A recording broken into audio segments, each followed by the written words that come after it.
Hello, dear squidlings. This video contains discussions some viewers may find uncomfy, and the Void wants you to be happy, so I have placed content warnings around the appropriate section. Of media lost in the Void, you witness many things: astonishing feats of creativity, hidden gems, and a lot of filler episodes of game shows. Seriously, stop putting them here, it's rude. But you also find other things that make you wonder why it existed in the first place, rather than why it was lost.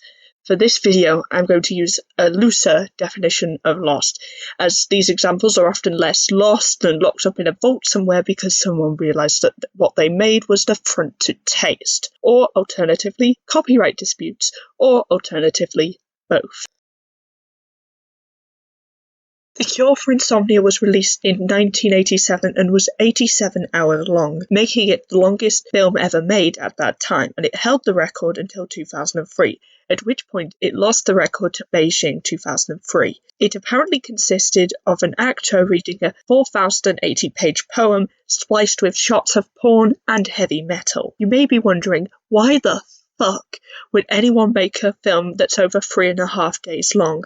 First of all, there's a film that's over 35 days long. Secondly, as the title suggests, it was made to cure insomniacs by resetting their biological clock. I can find no information on whether or not it worked. However, given that it is lost, I think we can make some assumptions. Anyway, a ridiculously long film is not how you cure insomnia. You cure insomnia by eating a mixture of nettles and egg white.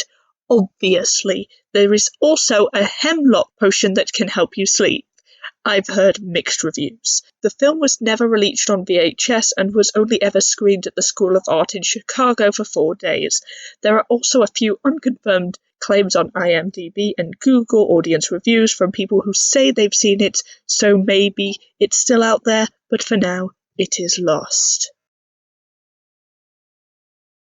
The story of this film starts with that time cavemen decided drilling holes into people's heads was a great idea. Unfortunately, we have to skip over the long and fascinating history of trepanation until we can meet Bar-Cubed, who wondered why ancient people liked drilling holes in each other's heads so much. He decided that the answer was to recapture the joy of youth. You see, baby skulls are made up of 4 bones instead of 1, which fuse as you grow into adulthood. He thought that that was what made children joyful and carefree, whereas adult skulls are true restrictive.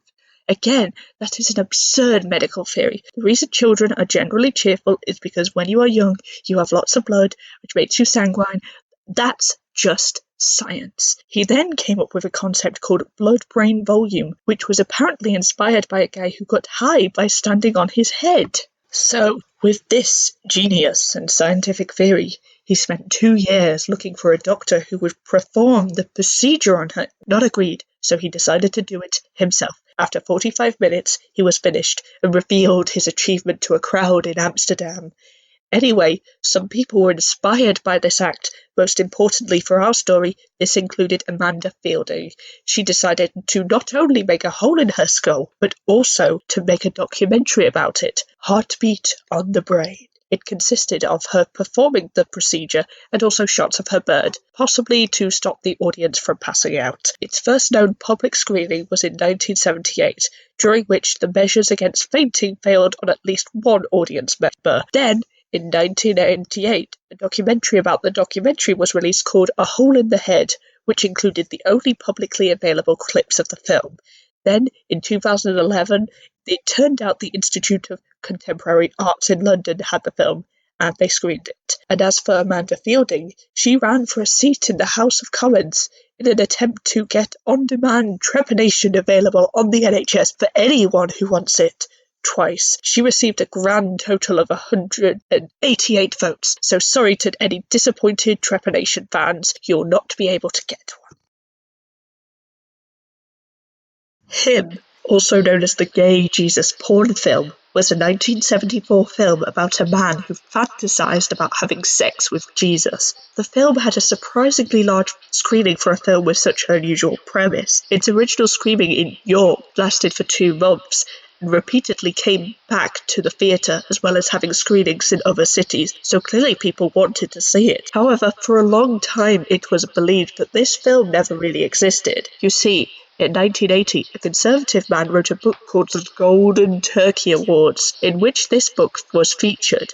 The book also said one of the films in it was fake, and as no one could find any evidence of this film having existed, it was assumed this film was it. Then it was discovered that this film was, in fact, real. Various researchers have discovered different adverts for the film, one production still of the actor playing Jesus carrying a cross. However, any physical copy is mysteriously vanished. This TV series was a stereotypical 1950s-style sitcom starring Hitler. That's the premise.